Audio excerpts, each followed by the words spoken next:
নামাজ ছেড়ে দিয়েছো, তওবা করো, মাফ করে দেবো। জেনা করেছো, তওবা করো, মাফ করে দেবো।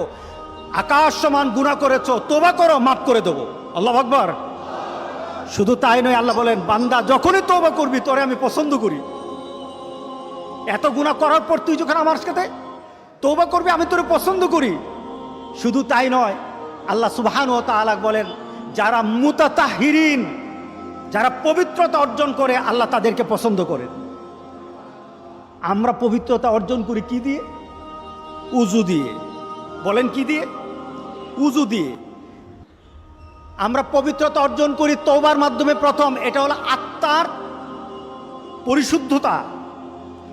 আপনার দেহকে পরিশুদ্ধ করতে হবে, আত্মাকে পরিশুদ্ধ করতে হবে।